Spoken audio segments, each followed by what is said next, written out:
안녕하세요. 하, 제가 최근에 자취를 시작했잖아요. 저는 허그대출이라고도 하고 청년 전용 버팀목 전세자금 대출을 받았습니다. 이게 청년 전용으로 나온 대출이다 보니까 이것저것 좀 대출을 처음 준비하는 입장에서 굉장히 우여곡절이 많았지만 끝끝내 해냈습니다. 이게 어쨌든 나중 되면 또 까먹을 것 같아가지고 제가 이제 기록차 좀 영상으로 좀 남겨두려고 합니다. 명칭이 기니까 허그대출이라고 할게요. 이 허그대출의 수수는 일단 집을 알아보고 부동산 계약을 한 다음에 이 계약할 때는 5%의 계약금을 지불해야 하고요. 그 다음에 그 계약서를 가지고 대출 심사를 기금이 든든에 제출을 해야 됩니다. 그렇게 기다리다 보면 심사가 완료되고 잔금이면 잔금 치르면 끝. 간단하죠? 이렇게 보면 아주 간단하지만 단계별로 약간의 고난들이 있었습니다. 저의 경우에는. 우선 이 허그대출은 은행에서도 잘 모르는 경우가 많고 취급을 하지 않는 경우가 많아가지고 같은 땡땡 은행이라고 해도 전바점 지점마다 다 달라요. 그래서 은행을 거의 한 7, 8군데 정도 돌아다닌 것 같고 청년들이 이제 수입이나 뭐 경제적 활동 시기가 아무래도 짧다 보니까 대출을 내가 갚을 수 있는지 능력을 좀 보고 내가 들어갈 집에 이것저것 뭐 근저당, 압류 뭐 이런 게 껴있지는 않은지 이런 것들을 좀 많이 보더라고요. 제가 다른 대출은 직접 해본 적이 없어가지고 어떤지 모르겠는데 심사가 조금 까다로운 편이어서 임대인의 협조가 좀 필요해요. 아무래도 그러다 보니까 기피하는 경향이 좀 있어요. 왜냐면 준비해야 될 서류들도 많고 괜히 번거로우니까 제가 이 허가 대출이 가능하다는 조건 하에 이 임대인분의 협조는 물론 이 집이 안전한 집인지 뭐 이것저것 조건들이 해당하는 물건인지 찾는 것부터가 조금 쉽지 않더라고요. 그래서 우선 저는 어플로 중개사분들한테 이거 허가대출 가능한 건지 임대인분 협조 가능한 건지 다 여쭤본 다음에 그 물건들을 좀 추려가지고 한 저는 이틀에 걸쳐서 다섯 여섯 개 정도 네다섯 개 이렇게 집을 본 것 같아요. 그래서 그 중에서 마음에 드는 게 있어서 계약하기 전에 이제 계약하겠다고 마음을 좀 먹고 근데 그 전에 원래 허가대출은 이제 대출 가심사가 좀 안 되는데 계약서가 없기 때문에 제 조건이 약간 헷갈리는 부분이 있어가지고 은행이랑 기금이 든든 뭐 여기에 문의를 해가지고 좀 여쭤봤었어요.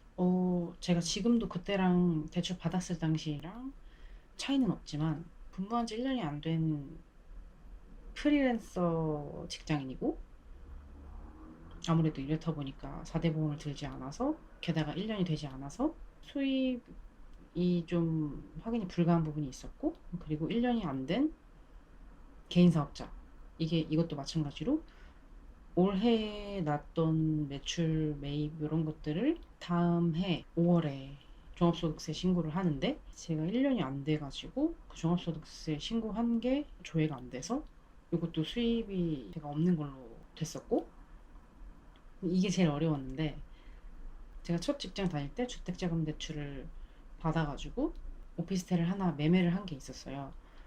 원래 허그대출은 뭐 다른 전세자금 대출은 어떨지 모르겠는데 이 허그대출은 중복대출이 불가하거든요.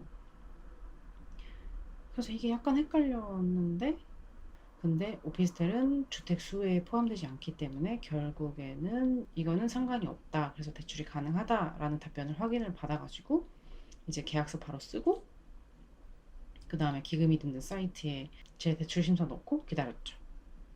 근데 제가 뭐 집 보는 것도 그렇고 대출하는 것도 그렇고 막 인터넷에 막 여기저기 찾아봤었거든요. 기금이 든든에 대출 서류를 처음 이제 제출을 하면 한 3, 4일 정도 후에 뭐 적격 판정이 나던지 아니면 이제 뭐 이것저것 소명해야 될 자료가 있으면 소명을 하라라는 그런 알림이 오거든요. 근데 저는 제가 2월 23일 날 계약서를 작성을 하고 대출 심사 서류를 넣었는데 소명 자료를 제출하라는 게 3월 4일 날 알림이 온 거예요.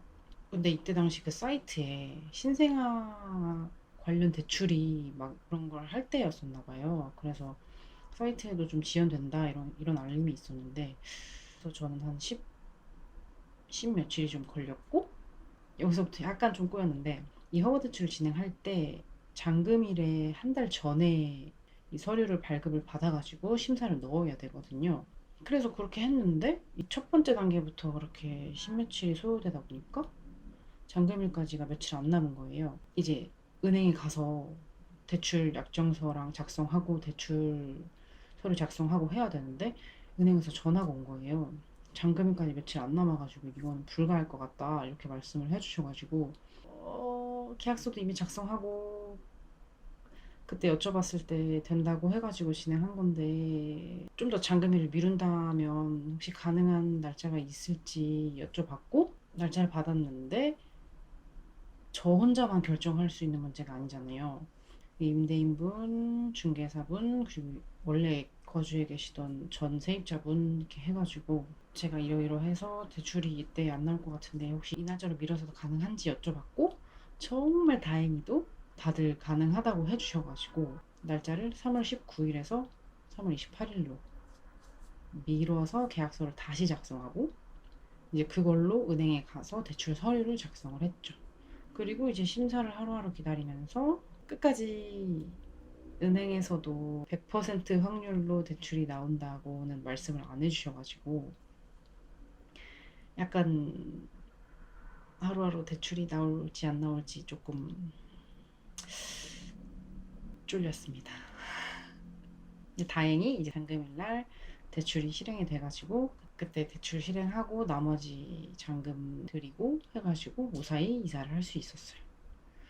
이 허가 대출은 전세금의 80%만 이제 대출이 최대 한도가 그렇게 되고, 요새 워낙 전세 사기가 많아가지고 KB 시세의 일반 매매가의 90% 이내로 전세가가 들어와 있어야 돼요. 여기에 뭐 선순위 채권, 뭐 근저당 등등 이런 복잡한 것들이 얽혀 있지 않는다는 전제 하에. 그리고 이 허가 대출은 전세 반환 보증이 함께 이제 묶음으로 되어 있는 상품이어가지고 보증보험도 가능한 물건인지 확인을 해야 됩니다. 이런 것들을 확인해서 진행을 했습니다. 지금 이사 온 지 2달 조금 넘었는데 아직 동네라는 말이 좀 낯설고 어색하고, 그리고 대부분이 이제 전 세입자분이 쓰시던 가구들로 그냥 그대로 사용을 하고 있어가지고 가구 배치를 약간 어떻게 해야 될지 조금 막막한 게 있어요. 마음 같아서는 막 이것저것 사가지고 막 예쁘게 꾸미고 막 배치도 하고 막 그렇게 하고 싶은데, 뭐 놓을 데도 없지만 이제 대출하면서 이제 출혈이 좀 컸기 때문에 당분간은 허리띠를 좀 졸라매고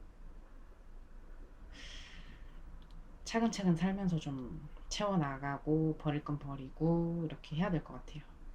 나중에 시간이 좀 흘러서 이 정도면 깔끔하고 마음에 드는구만 싶을 때 가능하다면 한번 보여드리도록 하겠습니다. 그리고 이게 아무래도 사람마다 개인 조건이 다 다르고 하기 때문에 저는 저의 경우만을 말씀드린 거고, 혹시 또 다를 수도 있어요. 그래서 그냥 참고 정도만 해주시면 될 것 같습니다. 오늘은 여기까지. 안녕.